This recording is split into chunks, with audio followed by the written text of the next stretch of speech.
Yo, what's good, gang? It's your boy Dez Reacts back with another banger of a video, man. This one we got, how many troops can Russia really mobilize? And you know, this is gonna touch up a little bit on the war in Ukraine.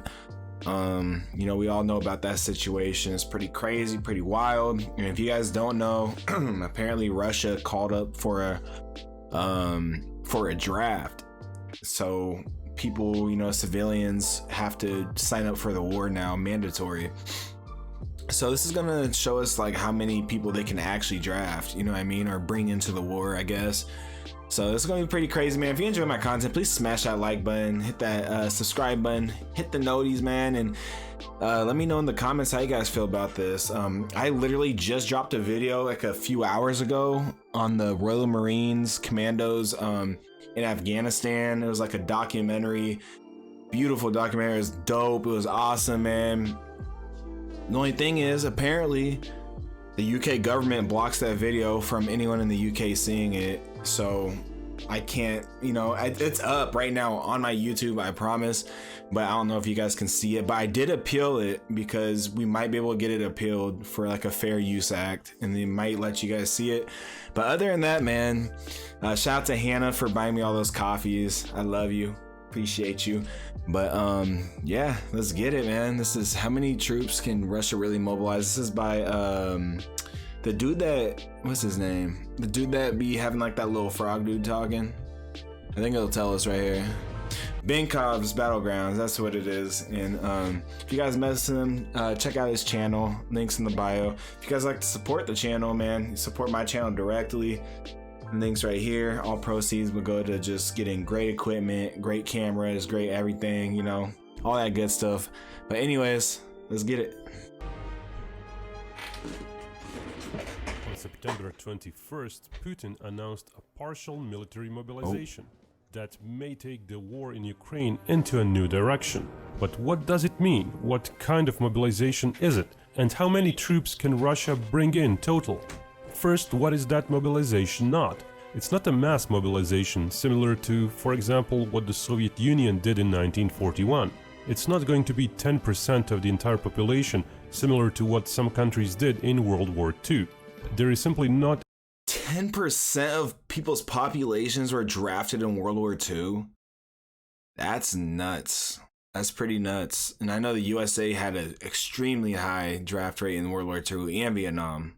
Enough support for that socially. And economy-wise too, such a move would cause numerous issues to an already fragile economy. That's why Putin waited so long with any kind of mobilization to begin with, as it was a measure of last resort.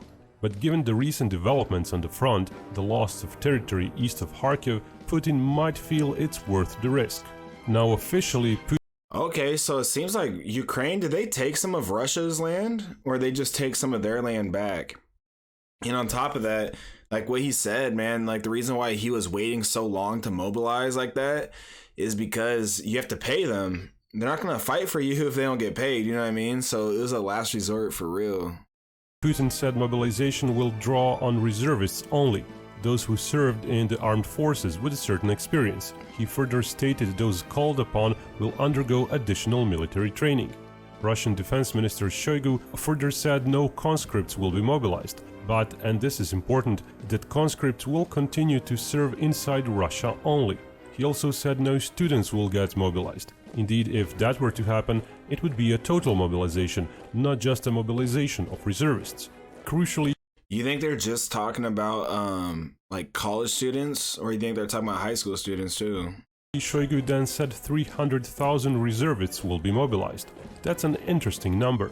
By law, some 2 million Russians are kept listed as being qualified to serve as reservists. Those are people who had served in the military in the previous several years, most of them excluding officers and specialists between 6 to 8 years ago. In theory, Shoigu's 300,000 claim may be just the beginning of a larger, long-term move. On the other hand, even 300,000 might be quite hard for Russia to pull off quickly. Great majority of the 2 million men get no further refresher training after they leave the military.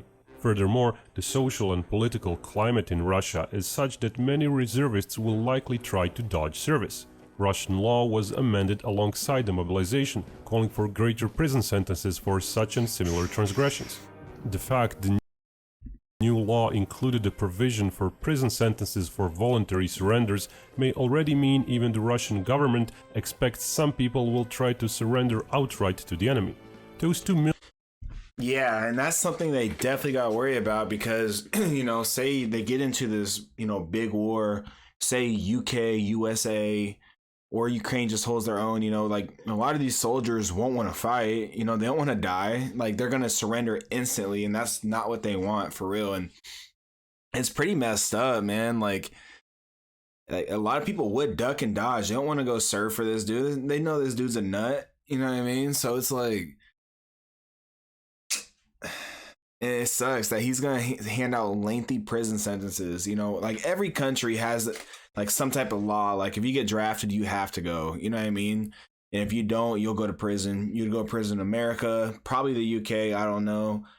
Definitely Russia, apparently, but more severe. But like he doesn't want like you want to draft, but you can't draft. You don't like to draft because there's people that will just give up so easy and not want to fight and maybe possibly like betray you guys, you know what I mean? Million are so unrealistic, short of a brutal enemy uniting all the Russian peoples like Nazis did in 1941, that the ex-Russian army chief of staff had once said 700,000 reservists are a more realistic figure in case of a total war. That was a decade ago though. 300,000 is an even smaller subset of that, of course. It's roughly a number of people that left Russian military service within the last 2 years. But if almost all of those new reservists are to serve in the land forces, with the army being a third of the overall military, it might mean people called upon will mostly be 5 years past their military service. Shoigu further said mobilization will also be limited to those with combat experience. All the Russian troops rotated in Syria since 2014 are unlikely to reach that figure.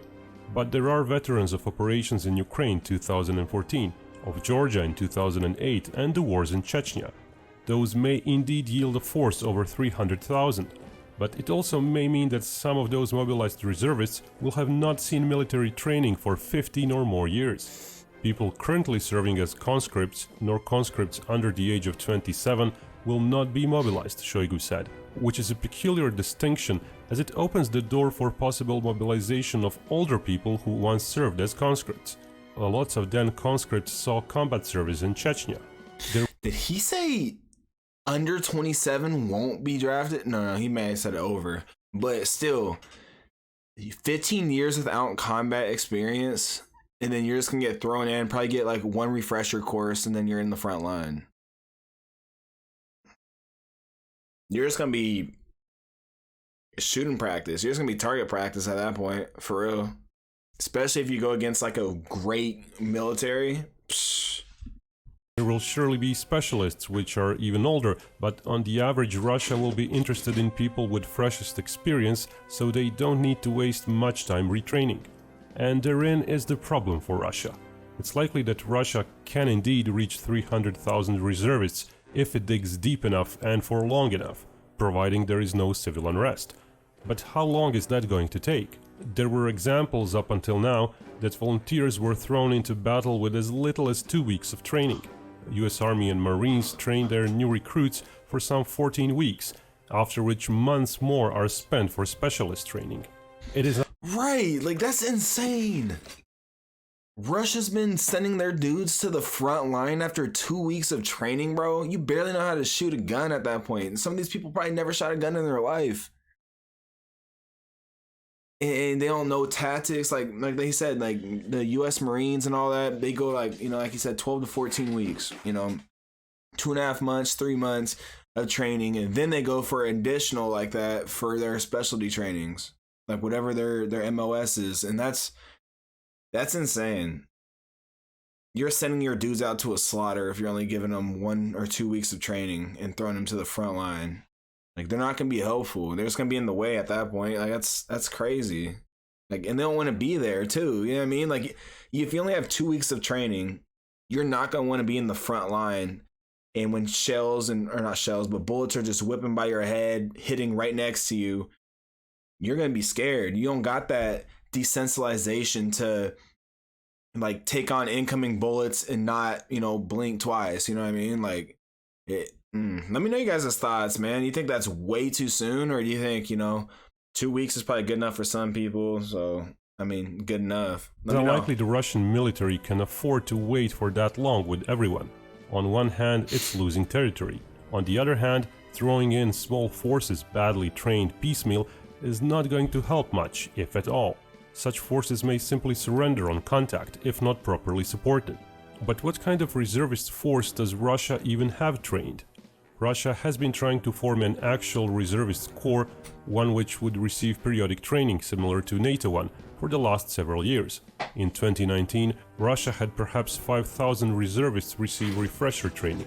A new push was done in 2021, with plans of assembling 38,000 troops just in the southern military district. But allegedly only 10% of the called-upon men actually enlisted in the reserves. Then in 2022, it was reported that the central military district had trained 9,000 reservists, even though said district has close to half the Russian population. Of course, those were people voluntarily answering the call or doing it for the money. Now they will be compelled or forced to enlist. What it all means is that there are maybe 20 or 30,000 reservists who received the refresher course training, and perhaps tens of thousands more ex-contract soldiers who left service sometime in 2021. Those are the type of troops that could indeed be sent onto the battlefield with just a few weeks of extra training. The process of enlisting those men and sending them to army training camps is fairly simple. Ukraine assembled some 100,000 in the first 2 weeks. So in theory, within the first month, Russia might be sending a few tens of thousands of troops. The dynamic for the remaining troops may be similar. So let me go back. Okay, so Ukraine has about 700,000 to 800,000 troops, and when they mobilize their people, they got 100,000 troops within a couple days, a couple weeks maybe.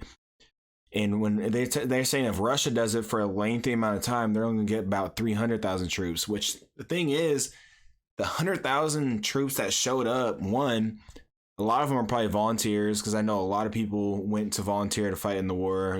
Ex-US military, ex-UK military, a lot of people. And on top of that, a lot of the people wanted to go fight. People in Ukraine want to fight because, Russia invaded them, like, for no reason, really. And so that's why I feel like it's way easier for them to get people than it was for Russia, because most people in Russia probably didn't approve of the war. Like, why? Why you need a quarter of Ukraine's country, half of Ukraine's country, for what? Tens of thousands of troops. The dynamic for the remaining troops may be similar. Soldiers who served 2 years ago would need further weeks of training. Soldiers who served 3 years ago would need even more. Specialists would need extra weeks, and so on.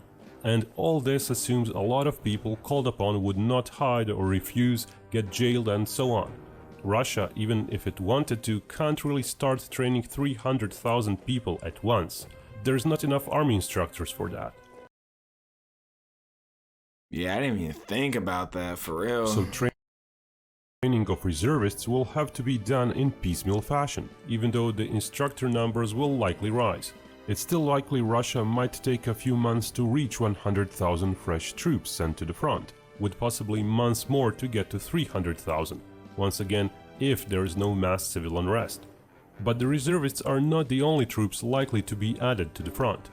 Putin also said, quote, "Historical lands of Novorossiya no longer want to remain under the yoke of Kiev." He added those include residents of Zaporozhye, Kherson and Donbass.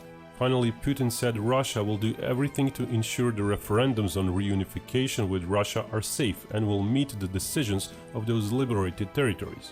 And he is talking about if there's no civil unrest, which I've been reading that there's major protests going on right now. Like, the people do not want this. Like, look it up. It's pretty crazy, and tons of people are getting arrested for it, for like protesting against it. Just as a reminder, all those areas have sped up their decisions to hold referendums to join the Russian Federation. Those will be held by September 27th. It's likely the referendums and the mobilization are a coordinated effort to have those areas currently under Russian military control to join Russia officially. Once the Russian law regards them as Russia, conscripts in the Russian army will be able to be sent there. Now, conscripts are not nearly as well trained as contract soldiers. and don't serve in attack units. For the needs of this war, they may find themselves used defensively along the front line, and they may be sent to protect the rear areas. Currently, Russia has to send even some of their better trained soldiers to rear guard duty. Indeed, Shoigu corroborated the need for control, saying, quote, "Partial mobilization is needed to control the liberated territories and the 1,000-kilometer-long front," end quote. Of course, even with conscripts, the liberated territories. I mean, let me know. And you guys probably know way more about it than me.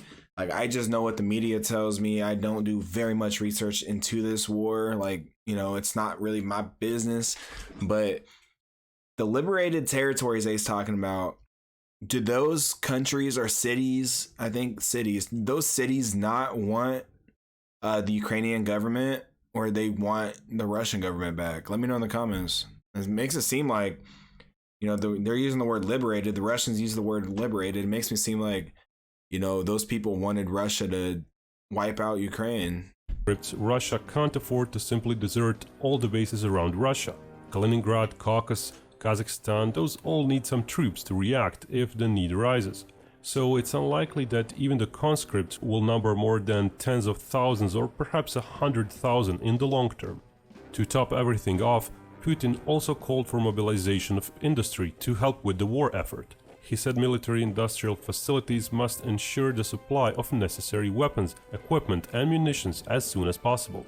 Of course, wishes and reality may not match. It remains to be seen how well can the industry keep up with the fresh troops. If sent piecemeal and under-equipped, even a few 100,000 will not make much difference. 7 months ago, such a mobilization might have been more effective. But as that Russian front would suck to fight in. Like, you have to wear white because the snow is probably freezing. Their feet are cold. They can't feel their toes. They can't feel their fingers. Ukraine has a 7-month lead in mobilization and training of reservists, it's not likely Russia will be able to stop Ukrainian counteroffensives right away. However, Russian mobilization may be enough to eventually stabilize what's left of the front in a few months. The world might be in for another long winter.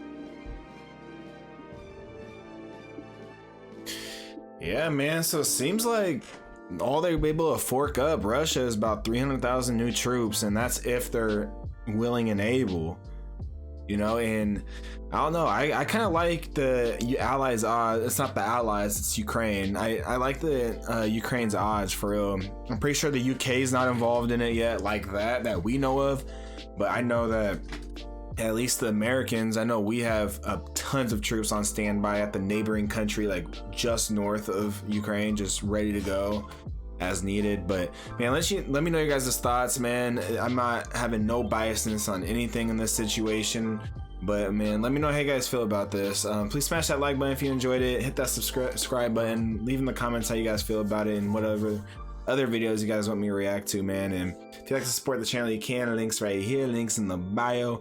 Hope y'all have a great rest of your week. Peace.